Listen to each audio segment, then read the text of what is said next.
प्रिय विद्यार्थियों, पिछले वीडियो में हम जनरल ऑर्गेनिक केमिस्ट्री का अध्ययन कर रहे थे। जनरल ऑर्गेनिक केमिस्ट्री में केमिकल रिएक्शंस और इलेक्ट्रॉनिक डिस्प्लेसमेंट के बारे में अध्ययन करेंगे। केमिकल रिएक्शंस किसे कहेंगे?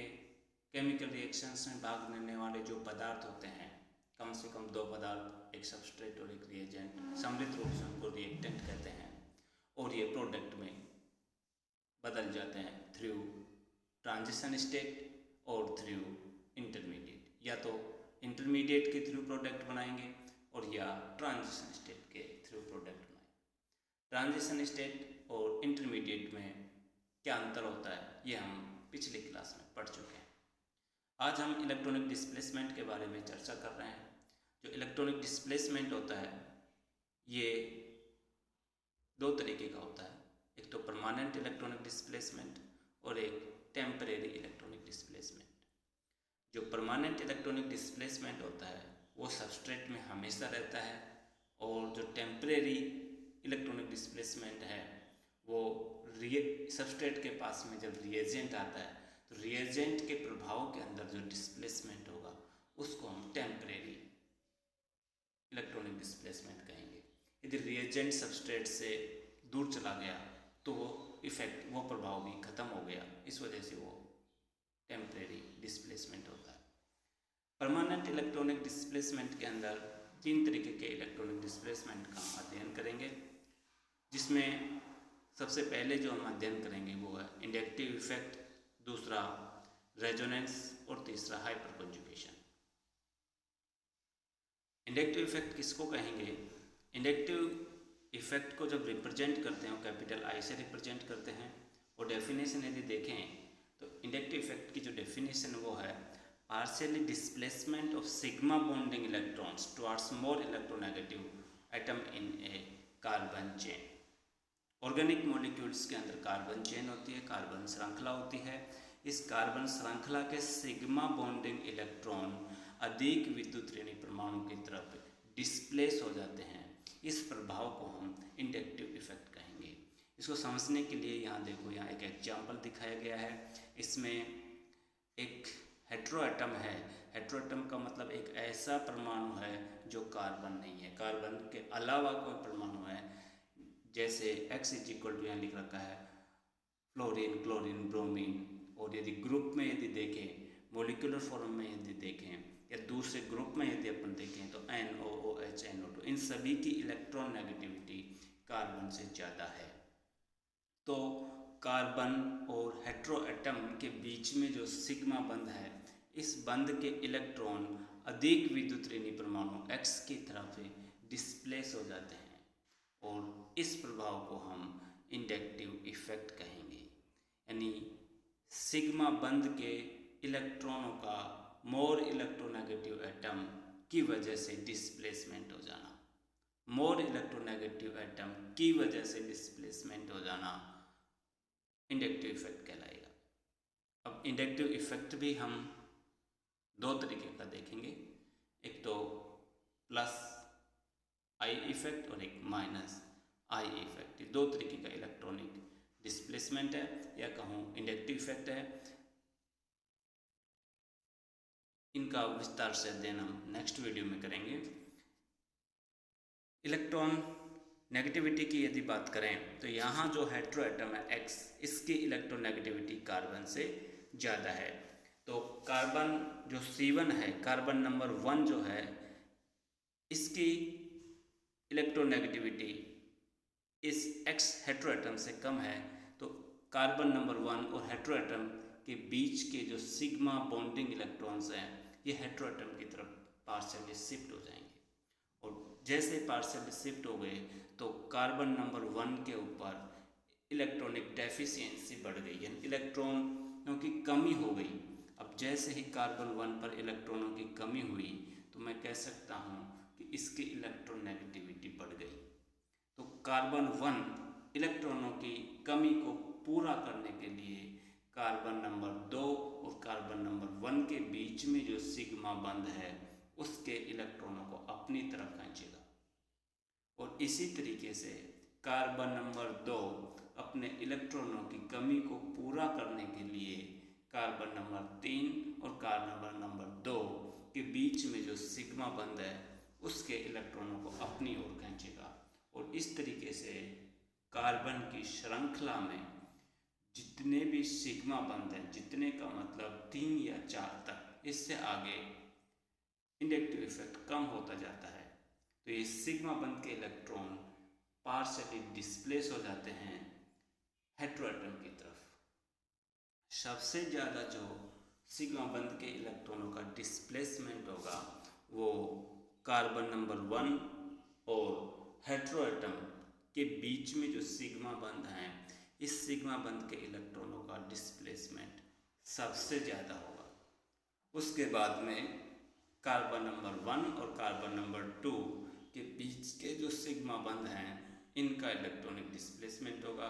और फिर कार्बन नंबर 2 और कार्बन नंबर 3, और बहुत कम इलेक्ट्रॉनिक डिस्प्लेसमेंट होगा कार्बन नंबर 3 और 4 के बीच में, और कार्बन नंबर 4 और 5 के बीच में इलेक्ट्रॉनिक डिस्प्लेसमेंट नेग्लिजिबल होगा। तो मैं यूँ कह सकता हूँ कि इंडक्टिव इफेक्ट की टेंडेंसी हेटेरोएटम से दूरी बढ़ने के साथ कम होती जाती है, यानी जैसे जैसे दूरी बढ़ेगी इंडक्टिव इफेक्ट का प्रभाव कम होता जाएगा। इंडक्टिव इफेक्ट सामान्यतः प्रभावी रहता है 3 या 4 कार्बन एटम तक, 5वें कार्बन पर ये लगभग समाप्त हो जाता है। तो ये इंडक्टिव इफेक्ट हुआ। अब इंडक्टिव इफेक्ट का अपन ने क्लासिफिकेशन किया था कि 2 तरीके का इंडक्टिव इफेक्ट अपन देखेंगे, एक तो प्लस इंडक्टिव इफेक्ट और एक minus inductive effect. Plus I effect का मतलब होता है ऐसा इफेक्ट जो कार्बन श्रृंखला के अंदर इलेक्ट्रॉन डेंसिटी को बढ़ाए, और माइनस आई इफेक्ट का मतलब होता है कि ऐसा इफेक्ट जो कार्बन श्रृंखला में से इलेक्ट्रॉनों को घटाए, तो उसको अपन माइनस आई इफेक्ट कहेंगे। ज़रा इस एग्जाम्पल को ज़रा ध्यान से देखो। यहाँ एक हेटेरोएटम है जो कि कार्बन नंबर 1 से सिग्मा बंध से बंधा हुआ है। अब इस हेटेरोएटम की इलेक्ट्रॉन नेगेटिविटी कार्बन से ज़्यादा है, तो कार्बन से ज़्यादा होने की वजह से हेटेरोएटम अपनी तरफ इलेक्ट्रॉनों को खींचेगा। तो अपनी तरफ इलेक्ट्रॉनों को खींच रहा है, तो कार्बन श्रृंखला के अंदर इलेक्ट्रॉनों की कमी हो रही है। तो यूँ कह सकते हैं कि जो हेटेरोएटम है X, इसका इस कार्बन श्रृंखला के ऊपर माइनस आई प्रभाव लग रहा है। दूसरा यदि इधर एग्जाम्पल देखें, अब कार्बन नंबर 1 और कार्बन नंबर 2 को यदि देखें, तो चूंकि कार्बन नंबर 1 की इलेक्ट्रॉन नेगेटिविटी ज़्यादा है कार्बन 2 से, क्यों कि कार्बन 1 से डायरेक्टली अटैच है हेटेरोएटम, इस वजह से कार्बन नंबर 1 कार्बन नंबर 2 के बीच में जो सिग्मा बंध हैं ये इलेक्ट्रॉन कार्बन नंबर 1 की तरफ शिफ्ट हो जाएंगे। तो ये कह सकते हैं कि कार्बन नंबर 1 का माइनस आई इफेक्ट हुआ, और जो इलेक्ट्रॉनों को दे रहा है, इलेक्ट्रॉनों को पुश कर रहा है, उसका प्लस आई इफेक्ट हुआ। तो इसमें हेटेरोएटम जो है इसका तो माइनस आई इफेक्ट है, और इस कार्बन श्रृंखला का प्लस आई इफेक्ट है। प्लस आई का मतलब हुआ ऐसा इफेक्ट जो इलेक्ट्रॉन डेंसिटी को बढ़ा रहा है, इलेक्ट्रॉन डेंसिटी को दे रहा है। तो कार्बन श्रृंखला के ऊपर तो हेटेरोएटम का माइनस आई प्रभाव है, जबकि कार्बन श्रृंखला का खुद का प्लस आई प्रभाव है। उसी तरीके से कार्बन नंबर 1 का कार्बन नंबर 2 पर तो माइनस आई प्रभाव है, जबकि कार्बन नंबर 2 का कार्बन नंबर 1 पर प्लस आई इफेक्ट है। उसी तरीके से यदि देखें तो कार्बन नंबर 2 का कार्बन नंबर 3 पर तो माइनस आई प्रभाव है, जबकि कार्बन नंबर 3 का कार्बन नंबर 2 पर प्लस आई इफेक्ट है। यूँ कह सकता हूँ कि प्लस आई इफेक्ट और माइनस आई इफेक्ट हमेशा साथ साथ चलेंगे। ऐसा कोई एग्जाम्पल देखने को नहीं मिलेगा कि जहाँ केवल माइनस आई इफेक्ट हो, प्लस आई नहीं हो। यदि एक ग्रुप का माइनस आई है तो दूसरे का प्लस आई अपने आप होगा। माइनस आई तो उसका होगा जो इलेक्ट्रॉनों को खींच रहा है, और प्लस आई उसका होगा जो इलेक्ट्रॉनों को दे रहा है। तो माइनस आई इफेक्ट और प्लस आई इफेक्ट साथ साथ चलेंगे। एक वर्ड अपन यूज कर रहे थे यहाँ, इलेक्ट्रोनेगेटिविटी। यहाँ आपने यूज किया कि इलेक्ट्रॉन मोर इलेक्ट्रॉन एटम की तरफ डिस्प्लेस हो रहा है। तो इलेक्ट्रोनेगेटिविटी के लिए डेफिनेशन देखें कि किसको हम इलेक्ट्रोनेगेटिविटी कहेंगे। तो इलेक्ट्रोनेगेटिविटी है tendency to attract the same pair of electrons, यानी सेम पेयर इलेक्ट्रॉनों को अपनी तरफ आकर्षित करने की जो टेंडेंसी है, जो प्रवृत्ति है, उसको हम इलेक्ट्रोनेगेटिविटी कहेंगे। और इलेक्ट्रोनेगेटिविटी जितनी ज़्यादा इंक्रीज होगी किसी भी हेटेरोएटम की, वो उतना ही ज़्यादा माइनस आई प्रभाव दिखाएगा। और जितना ज़्यादा माइनस आई प्रभाव होगा, कार्बन चेन का प्लस आई भी उतना ही ज़्यादा होगा। माइनस आई और प्लस आई स्वभाव में एक दूसरे के अपोजिट हैं, लेकिन क्वांटिटी में या मात्रा में एक दूसरे के इक्वल है। जितना माइनस आई है उतना ही प्लस आई है, लेकिन माइनस आई तो इलेक्ट्रॉनों को खींचने की प्रवृत्ति है और प्लस आई इलेक्ट्रॉनों को देने की प्रवृत्ति है। और एग्जाम्पल से यदि अपन समझें तो यहाँ क्लोरीन का मॉलिक्यूल दिखाया गया है, Cl और Cl। यहाँ पर दोनों ही जो परमाणु हैं, दोनों ही क्लोरीन के परमाणु हैं, दोनों की इलेक्ट्रोनेगेटिविटी सेम है। तो यहाँ पर जो बॉन्ड होगा वो नॉन पोलर बॉन्ड होगा, कोवैलेंट बॉन्ड होगा। और यहाँ पर ना तो माइनस आई इफेक्ट है ना ही प्लस आई इफेक्ट, किसी भी तरीके का कोई इफेक्ट नहीं होगा।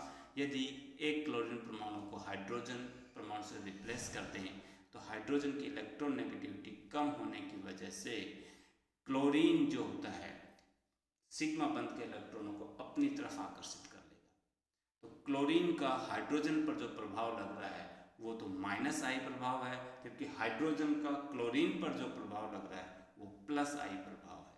और जो बॉन्ड होगा दोनों के बीच में वो पॉजिटिव बॉन्ड होगा। आज की क्लास में हम इतना ही पढ़ेंगे।